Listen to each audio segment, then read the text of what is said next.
আচ্ছা, তো আজকে আমাদের টপিক যেটা সেটা হচ্ছে তোমার চ্যাপ্টার 9। হ্যাঁ, এখান থেকে আমি যতটুকু দেখাই তোমাদেরকে, এর বাইরে বেশি না দেখলে চলবে। মোটামুটি এখান থেকে ইম্পর্টেন্ট টপিকস বলতে এটা তো হচ্ছে চ্যাপ্টার 9টা হচ্ছে মেইনলি আসলে প্যারালাল প্রসেস। এই টপিকসটার উপর হচ্ছে চ্যাপ্টারটা। এটার ভিতরে প্যারালাল প্রসেসিং আবার তিন ধরনের আছে, যেমন পাইপলাইনিং, অ্যারে প্রসেসিং আর হচ্ছে ব্যাকওয়ার্ড প্রসেসিং। তো এর ভিতরে মেইনলি আমরা শুধু পাইপলাইনিং প্রসেসিং, যেটা পাইপলাইনিং প্রসেসিং আরো ভাগ আছে, আমরা এত ডিটেইলসে যাব না, শুধুমাত্র পাইপলাইনিং এর যে জেনারেল কনসিডারেশন যেটা সেটাই আমরা দেখব।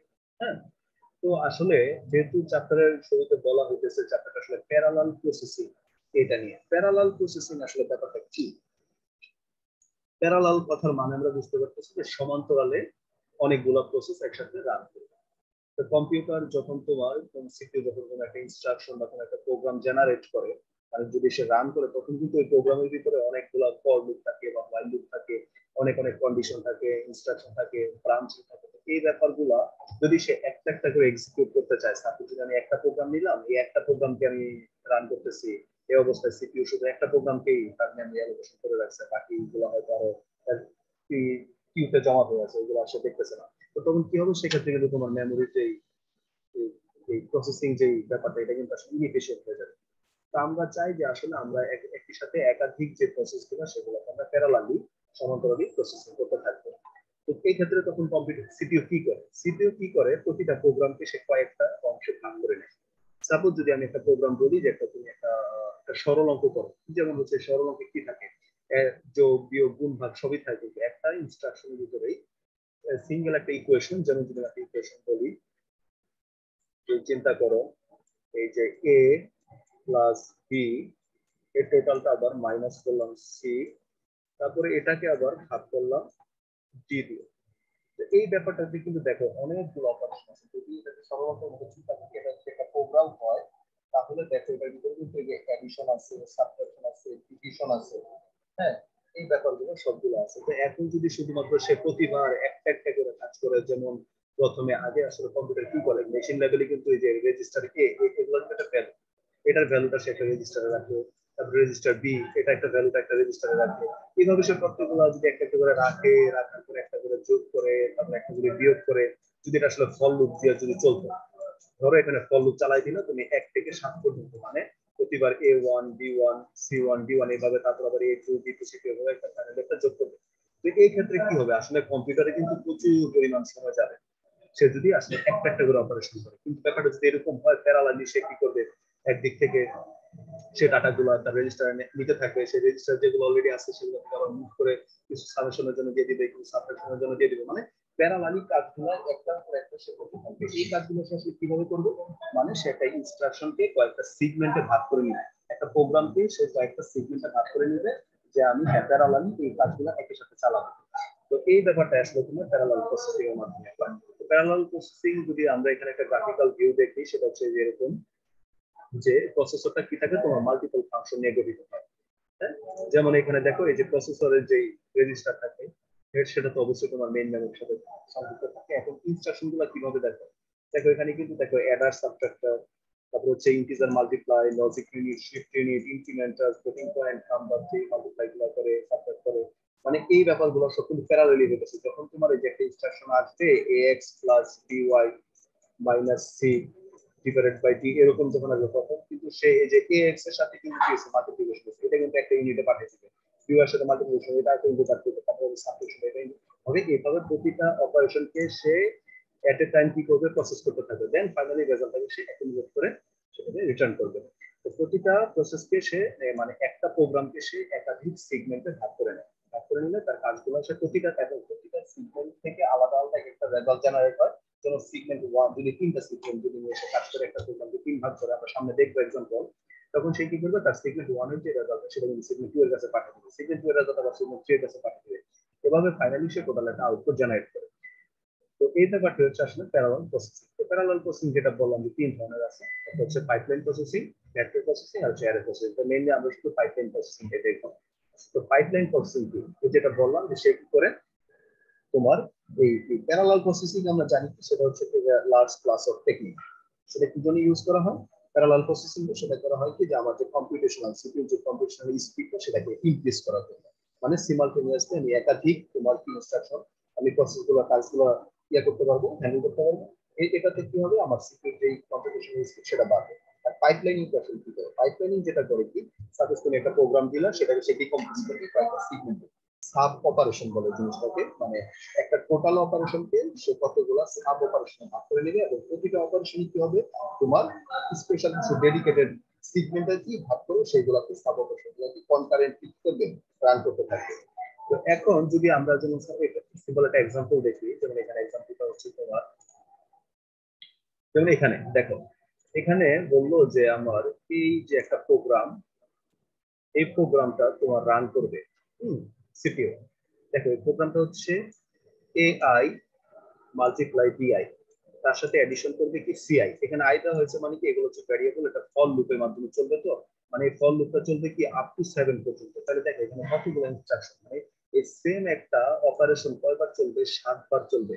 7 বার চলার পরে ফাইনালি যে রেজাল্ট সেটা তোমার সিপিইউ আউটপুট দেখাবে। এখন যদি তুমি এটারে একবার রান করলা, তারপরে আবার করলে, আবার রান করলে, এইভাবে করতে থাকলে কিন্তু তোমার প্রচুর সময় যাবে। তো সিপিইউ তখন আসলে কি কাজটা করে, সে কি করে, এই যে টোটাল অপারেশনটা এটা 3টা সিগমেন্টে ভাগ করে নিছে। যেমন সে প্রথম সিগমেন্টে কি করছে জানো, সে প্রথম সিগমেন্টে যে ইনপুট আমরা প্রতিবার এ আর বি এর ভ্যালুটা চেঞ্জ হবে না ফর্মুলা, যেমন প্রথমবার হচ্ছে এ ওয়ান এর ভ্যালু থাকবে একটা, বি ওয়ান এর ভ্যালু থাকবে আরেকটা, তারপর আবার এ টু আর বি টু জন্য আলাদা ভ্যালু আসবে। তো প্রতিবার যেটা করবে কি, সে প্যারালালি কি করবে, প্রথম অবস্থায় প্রথম যখন তোমার সাইকেলটা শুরু হবে তখন রেজিস্টার আর ওয়ান, এটা হচ্ছে সিগমেন্ট এস ওয়ান, এরপরেটা হচ্ছে সিগমেন্ট এস টু, এরপরেটা হচ্ছে সিগমেন্ট এস থ্রি। মানে টোটাল যে অপারেশনটা, এটা হচ্ছে টোটাল যে অপারেশনটা, এটা আমি কয়টা ভাগে ভাগ করলাম, 3টা সাব অপারেশনে ভাগ করলাম। এবং প্রতিটা সাব অপারেশনে কি কি আছে, যেমন প্রথম অবস্থায় আছে আমি এখানে ডেডিকেটেড কিছু রেজিস্টার নিচ্ছি। রেজিস্টার কি করে, তোমার এই যে ভ্যালু গুলো হোল্ড করে। যেমন এ আর বি কে প্রথমে আমি রেজিস্টারে লোড করলাম, এটা হচ্ছে একটা অপারেশন। এই সাব অপারেশনটা আমি করে দিলাম সিগমেন্ট এস ওয়ান এ দিয়ে দিলাম। তো তার কাজই হচ্ছে সিগমেন্টের সবসময় প্রতিবারই যখন একটা করে ফল লুপ একবার ঘুরে আসবে, তার কাজ হবে নতুন ভ্যালুটা সে স্টোর করা। এটা গেল একটা সিগমেন্ট, এটা কিন্তু প্যারালালি চলতে থাকবে। দ্বিতীয় সিগমেন্ট আবার কি হবে, আর থ্রি নামক একটা রেজিস্টারে সে কি করবে, এই যে আমার এ আর বি এর যে ভ্যালুটা, মানে কি এ আর বি এর ভ্যালুগুলো কোথায় আছে, রেজিস্টার আর ওয়ান আর আর টু তে আছে। সে এই দুটো ভ্যালুকে মাল্টিপ্লাই করে ফেলবে এবং সেই ভ্যালুটা আবার কোথায় রেখে দিবে, আর থ্রি তে রেখে দিবে। এই অবস্থায় কিন্তু আমার নতুন আরেকটা ভ্যালু এখানে আসবে, যার সাথে আমার এডিশন করতে হবে। সে সি আইটাকে সে কই রাখে দিবে আর ফোরে। তার মানে সিগমেন্ট এস টুর কাজ হচ্ছে সে একটা মাল্টিপ্লিকেশন করবে, করে রেজাল্ট আর থ্রি স্টোর করবে, এবং আর ফোর আইটা রেজিস্টারে সে আরেকটা নতুন ভ্যালু রাখবে। এটা কিন্তু সিগমেন্ট টু এর কাজ। সে এটা করে কিন্তু পরবর্তী সিগমেন্টের কাছে তার ভ্যালুটা ট্রান্সফার করবে। পরবর্তী সিগমেন্টের কাজ কি, দেখো সে এই যে প্রিভিয়াস সিগমেন্টে যে আর থ্রি আর আর ফোর যে ভ্যালুটা পাইছে, সে কিন্তু এই দুটাকে এডিশন করে দিচ্ছে। আলটিমেটলি এডিশন করা মানে কি, এই যে এআই বিআই এর গুণফলটাকে সিআই এর সাথে যোগ করা। এবার বুঝতে পারছো, মানে প্রতিটা সিগমেন্ট কি করবে, যেমন এস ওয়ান এর কাজ হচ্ছে কি, এই আর ওয়ান আর টু তে ভ্যালু গুলো হোল্ড করা, সেখান থেকে হোল্ড করে এটা পাঠিয়ে দিবে তার কাছে, ওইটাকে এস টু আছে। এস টু কি করছে, আর ওয়ান আর টু কে গুণ করে আর থ্রি তে রাখছে। আর এস টু কাজ হচ্ছে কি, এই আর থ্রি আর আর ফোর কে আবার তার কাছে পাঠিয়ে দেওয়া সিগমেন্ট এস থ্রি এর কাছে। এইভাবে সে একটা ইকুয়েশনকে বা একটা অপারেশনকে তিনটা সাব অপারেশনে ভাগ করে কি করলো, তোমার দ্রুততার সাথে কি করলো, এই কাজটা সম্পাদন করলো এই পাইপলাইনিং এর স্যার, মধ্যে। স্যার হ্যাঁ এইভাবে কি 7 বার এটা ইটারেশন হ্যাঁ করতে হয়? হ্যাঁ হ্যাঁ হ্যাঁ, এই যে সামনে আমরা এক্সাম্পলটা দেখতেছি, দেখো এই জিনিসটা তো আমরা জি স্যার। মোটামুটি বললাম। এখন এটা আমরা ইয়াতে দেখি। আর এটা হচ্ছে এটা যে হার্ডওয়্যারের যে কম্পিউটার ইমপ্লিমেন্টেশন, সেটা আমরা যদি দেখি, এটা হচ্ছে হার্ডওয়্যারে এইভাবে ইমপ্লিমেন্ট করা হয়। যেমন এটা হচ্ছে একটা রেজিস্টার, এটা একটা রেজিস্টার।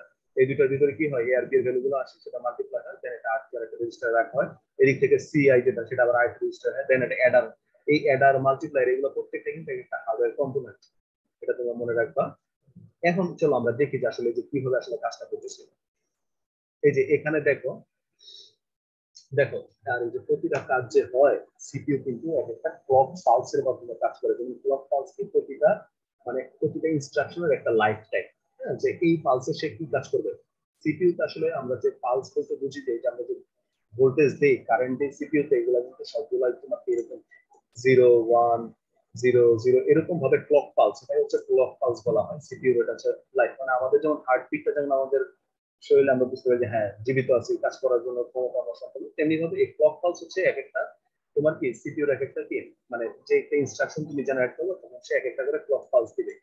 তোমার যখন এক্সিকিউট হয় তখন সেটা ভ্যালু থাকে 1, আর যখন এক্সিকিউট না করে তখন সেটা ভ্যালু থাকে 0। হ্যাঁ, এইভাবে প্রতিটা ক্লক পালসে সে এক একটা ইনস্ট্রাকশন সে জেনারেট করতেছে, বা এই অপারেশন সাব অপারেশন সে করতেছে। যেমন প্রথম ক্লক পালসে তার কাজ কি ছিল, আমি বলছিলাম যে টোটাল ব্যাপারটাকে সে করছে 3টা সেগমেন্টে ভাগ করছে। তখন তাকে এই জন্য সে টোটাল দেখো 9টা ক্লক পালসে সে কাজটা শেষ করছে। এটা হচ্ছে S1, যদি আমি চিন্তা করি, তারপর যদি চিন্তা করি S2, এইভাবে সে 3 থেকে 9টা ক্লক পালসে সে টোটাল কাজটা শেষ করছে। মানে ওই যে আমার 7বার যে লুপটা ঘুরছে, দেখো প্রথম সেগমেন্টের কাজ কি ছিল, তার সেগমেন্টের কাজ ছিল সে A1 আর B1 এর ভ্যালুটা, যেহেতু লুপে চলতেছে, লুপ চলবে কি 1 থেকে 7 পর্যন্ত। কাজ হচ্ছে কি AI into BI plus C, এইটা হচ্ছে আমার কাজ করা। তো প্রথম কাজ কি, প্রথম ক্লক পালসে সে কি করবে, একদম ইনিশিয়ালি সে কি করবে, A1 আর B1 কে তার সেগমেন্টে রাখবে। কিন্তু তখন কিন্তু সেগমেন্ট 2 আর 3 এর কোনো কাজ নাই, আছে নাই, কারণ কি একদম মাত্র সে প্রোগ্রামটা লোড করছে। কিন্তু এরপর থেকে থাকবে, দেখো তারপরে কি এই সিগমেন্ট 1 এর পরবর্তী কাজ কি, তার কিন্তু আর অন্য কোনো কাজ নেই, তার কাজ হচ্ছে প্রতিবার নতুন ভ্যালুটা রাখা। সে কি করবে, দ্বিতীয় ক্লক পালসে সে কিন্তু সে A2 আর B2 ভ্যালু নিচ্ছে। কিন্তু এখন কিন্তু সিগমেন্ট 2 এর একটা কাজ এসে বসছে, তার কাজ কি R3 আর R4 এর ভিতরে ডাটা রাখা। R3 এর ভিতরে কোন ডাটাটা রাখা, এই যে প্রিভিয়াসলি সিগমেন্ট 1 এর কাছে যে ভ্যালুটা আমরা বলছিলাম, প্রত্যেকটা সিগমেন্ট কি করে কাজ করে তার পরবর্তী সিগমেন্টকে ডাটাটা হস্তান্তর করে। তাহলে তার কাজ হবে A1 আর B1 কে মাল্টিপ্লাই করা, দেন সেটা কি R3 এর ভিতর রাখা, এবং নতুন আরেকটা ভ্যালু কি C1 কে ইনপুট করা R4 এর ভিতরে। এটা হচ্ছে সিগমেন্ট 2 এর কাজ, তার কাজও শেষ। কিন্তু সিগমেন্ট 3 এর কিন্তু এখন কোনো কাজ নাই, কারণ কি সে এখনো প্রিভিয়াস ডাটা পায়নি, সে পাবে পরের সাইকেলে। এর পরের সাইকেলে দেখো অলরেডি এখানে কিন্তু P3 আর P3 ডাটা সিগমেন্ট 1 লোড করে ফেলছে, এবং এখন সিগমেন্ট 2 এর কাজ কি প্রিভিয়াস ডাটাটা নেওয়া। এই যে A2 আর B2 সেটা হোল্ড করলো, দেন আবার নতুন ভ্যালু C2 হোল্ড করছে। এখন কিন্তু সিগমেন্ট 3 এর কাজ আসছে। সিগমেন্ট 3 এর ইনস্ট্রাকশন কি ছিল, R5 এর ভিতরে এই দুটার মাল্টিপ্লিকেশন, মানে সিগমেন্ট 2 এর যে রেজাল্টটা R3 এর যে রেজাল্টটা তার সাথে R4 এর রেজাল্টটাকে তোমার সামেশন করা। এই কাজটা এবার কে করবে, সিগমেন্ট 3 করবে, দেন R5 এর। এইভাবে দেখো প্রতিটা ইনস্ট্রাকশন কিন্তু প্রতিটা সিগমেন্টের ভিতরে যে সাব অপারেশন গুলো হইতেছে, তারা কিন্তু পরবর্তী সিগমেন্টের কাছে তার রেজাল্টটা হস্তান্তর করে দিচ্ছে। এবং ফাইনালি দেখো এক সময় কিন্তু যখন তোমার এই যে এই কাউন্টারের ভ্যালুটা যখন আর এই ইয়ার সমান হয়ে যাবে, ফর লুপ যখন ভ্যালু কন্ডিশন স্যাটিসফাই করে ফেলবে, তখন কিন্তু আর এই সিগমেন্ট 1 এর কোনো কাজ থাকবে না। তখন এই যে সিগমেন্ট 1 এর আর কোনো কাজ থাকবে না, তখন কি হলো, তার জন্য আর ইনস্ট্রাকশন অনুযায়ী জেনারেট করতে হবে না। হ্যাঁ, এই রেজিস্টার গুলো তখন ফ্রি হয়ে গেছে, তখন এগুলো আবার অন্য কাজে সিপিইউ লাগাইতে পারবে। তখন কিন্তু জাস্ট সিগমেন্ট 2 যে R3 আর R4 তখন সে কাজ করে ফাইনালি দেখো সবার শেষে 9 নাম্বার ক্লক সাইকেলে সিগমেন্ট 3 R5 কিন্তু টোটাল যে রেজাল্টটা সেটা শো করবে।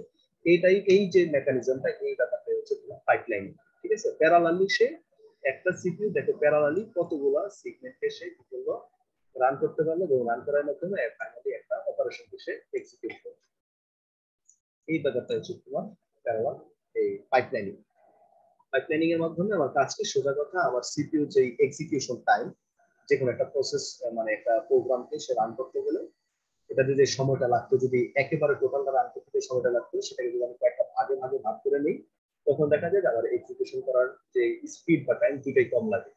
তো এটা হচ্ছে মোটামুটি হচ্ছে তোমার 4 সেগমেন্টের যদি একটা পাইপলাইন আমরা দেখতে চাই, সেটা হচ্ছে এরকম। আমরা যেমন এর আগের এক্সাম্পলটা সেটা হচ্ছে 3টা সেগমেন্টের জন্য, এটা হচ্ছে 4 সেগমেন্টের জন্য। এখানে দেখো যে প্রতিটা রেজিস্টারে কিন্তু তোমার যদি তোমরা হচ্ছে এই ডিএলডি বা কম্পিউটার আর্কিটেকচার ল্যাব করে থাকে, ডিএলডি তে ল্যাব করে দেখা যায় এরকম যে তোমার ক্লক পালস যখন তোমরা যে ইয়েতে ডিজাইন করো, প্রোটিয়াস বা ইয়েগুলোতে, এগুলোতে দিয়ে তোমার এরকম সিমুলেশন করা যায়। এন্ড গেট অর গেট নর গেট বা রেজিস্টার, এগুলো দেখলে তখন বুঝতে পারো যে ক্লক পালস গুলো দেওয়া হয়। ক্লক পালস সোজা কথা এটা রেজিস্টারটাকে অ্যাক্টিভ করে, একটা ক্লক পালস দিয়ে এক একটা রেজিস্টারকে অ্যাক্টিভ করা হয়। রেজিস্টারটাকে সমান অ্যাক্টিভ থাকবে না ডিঅ্যাক্টিভ থাকবে, সেটা ক্লক পালসের উপর ভিত্তি করে। বা কোন রেজিস্টারকে তুমি সিলেক্ট করবা, সেটাও তোমার এই যে সিলেক্টার একটা বিট থাকে, সিলেকশন আর একটা ইনপুট থাকে প্রতিটার সাথে, এই মুহূর্তে আমি কোন রেজিস্টারটা নিয়ে কাজ করবো, সেগুলো তোমার এই সিলেকশন আর এই ক্লক পালস। ক্লক পালস থাকবে যে কোনো তোমার হার্ডওয়্যার কম্পোনেন্টের সাথে কাজ করতে গেলে ক্লক পালস অবশ্যই থাকবে। যে যেটা 4 সেগমেন্টে দেখানো হয়েছে, সেখানে 4টা সেগমেন্ট। প্রথম অবস্থায় সেই প্রথম ইনপুটটা নেয়, প্রথম সেগমেন্টে কাজই থাকে সেই ইনপুট নিয়ে, তারপরে সেই ইনপুটের রেজাল্ট আপনার দ্বিতীয় যেই রেজিস্টার আছে তার কাছে, মানে সেগমেন্ট 1 তার রেজাল্টটা নিয়ে, মানে ইনপুট নিয়ে সে রেজিস্টার 1 এ রাখে। রেজিস্টার 1 এর ভিতরে যে যাই মানে ম্যাথমেটিক্যাল কোনো ইনস্ট্রাকশন থাকে, সেটা সলভ করে সেটা পরবর্তী সেগমেন্টের কাছে ট্রান্সফার করে দেয়। এভাবে পাইপলাইনিং এর মাধ্যমে, মানে পাইপের ভিতর দেখবে, পাইপের ভিতর জন্য তোমার প্যারালালি যাইতে থাকে। এইভাবে আর কি তোমার এই যে প্রতিটা ইনস্ট্রাকশন, মনে করে একটা পাইপলাইন চিন্তা করো, এটার ভিতর দিয়ে সিগমেন্ট গুলো পরপর কি করতে থাকে, একজন থেকে আরেকজনের কাছে ডাটা ট্রান্সফার করে থাকে। এইভাবে একটা প্রোগ্রাম খুব সহজেই দ্রুত তোমার এক্সিকিউট হয়ে যায়। এটা হচ্ছে তোমার পাইপলাইনিং এর মেইন যে থিমটা আসলে।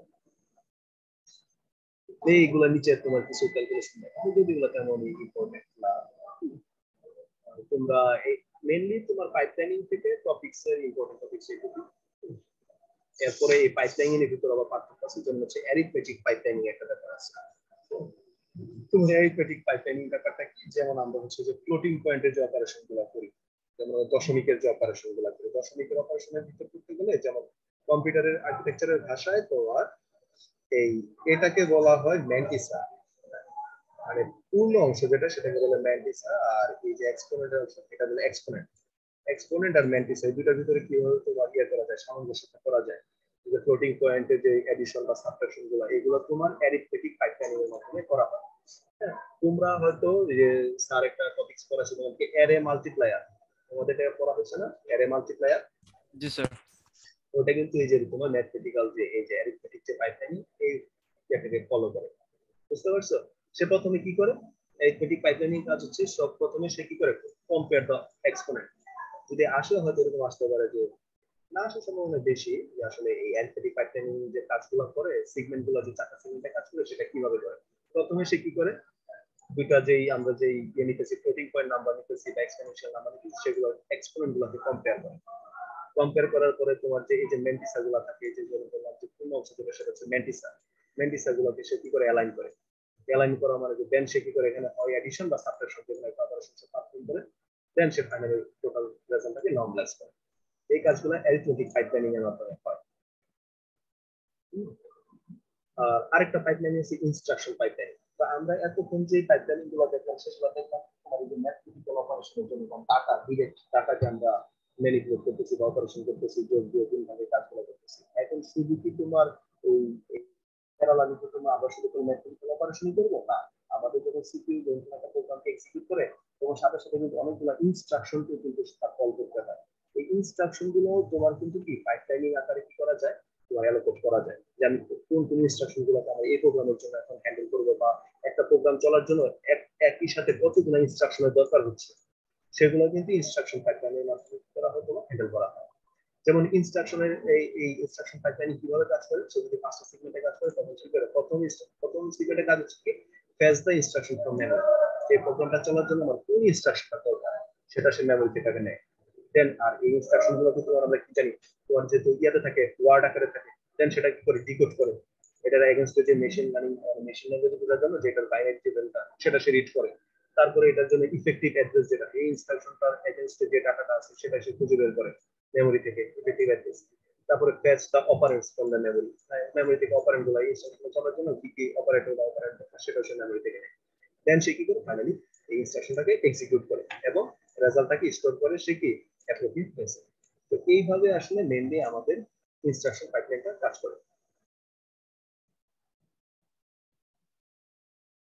এইগুলো ছিল মোটামুটি তোমাদের এই পাইপলাইনিং থেকে তোমাদের টপিক। তবে আমাদের নেক্সট ক্লাসের যে টপিকসটা হবে ওইটা ইম্পর্টেন্ট টপিক, তোমাদের যে ইনপুট আউটপুট অপারেশন, যেটা তোমাদের কোর্স যেটা আছে, মানে তোমরা যে প্রথম যেটা যেটা পাইপলাইনিং যেটা দেখলাম ওই পাইপলাইনিং থেকে, হ্যাঁ ওটা ওটা যদি আসে তাহলে ওটা থেকে আসার সম্ভাবনা আছে, যে একটা হয়তো তোমার একটা ইনফরমেশন দিতে পারে, বলতে পারে যে আসলে এই কয়টা সিকোয়েন্স ইউজ করে এই কাজগুলো করে। আমাদের পরীক্ষা আসার মতো পরে চাপটা যেটা সেটা হচ্ছে যে ইনপুট আউটপুটের যে লেকচার গুলো, এখান থেকে ডিরেক্ট মেমোরি অ্যাক্সেস, এটা কিন্তু ইম্পর্টেন্ট একটা টপিক, এটা বলে দিলাম, এর কোশ্চেন আসবে। মাল্টি প্রসেসর থেকে ইম্পর্টেন্ট কিছু জিনিস আছে, আমরা নেক্সট দুটো ক্লাসে এগুলো আমরা দেখবো।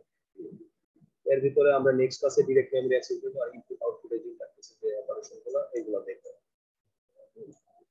তো আজকের ক্লাস মোটামুটি আমরা এটুকুই রাখি, আর আমাদের যদি ধরো যদি এক্সট্রা কোনো ক্লাস নেওয়া লাগে তখন আমি যদি তোমাদের অনলাইনে করি, তোমরা তখন সেই ক্লাসগুলো করো বা দেখো। এক্সামের আগে হয়তো আমাদের ক্লাসের দরকার হতে পারে।